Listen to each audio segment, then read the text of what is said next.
this country for 4 centuries. So come, sit, listen to me as I unfold my quilt.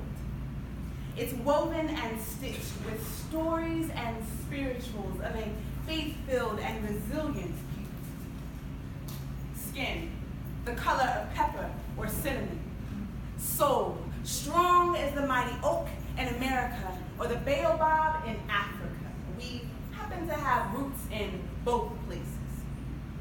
Displaced from the place of our birth, debased below the human race, they put us to work and attempted to strip us of our worth, to erase the traces of our heritage so that all we remembered was America.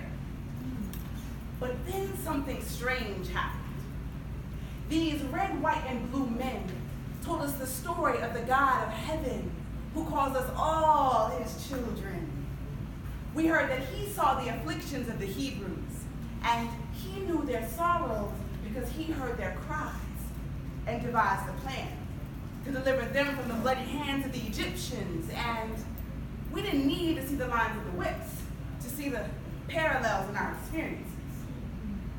So when the same masters claimed that the same God ordained for us to be enslaved for the chains on our ankles, we were thankful for the Spirit's discernment.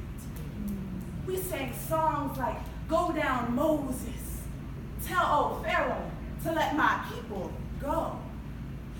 And in the midst of whippings and lynchings, we, the victims, looked in the eyes of our tormentors and sang from Scripture, "We shall be still. God will fight our battles." And we were fragile little things, but we clenched our fists around every sentence of God's word.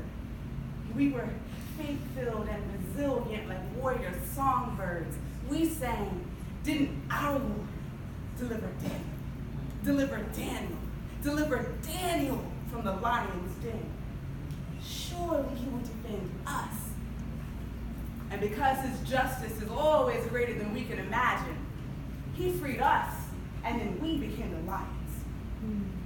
Look at this patch on the quilt. The civil rights movement. We lions roared in the streets, protesting inequalities. Feet planted on the ground, we stood against water hoses, dislocating shoulders and flipping people down the road, and we sang, "We shall not be moved." Father, forgive them, for they know not what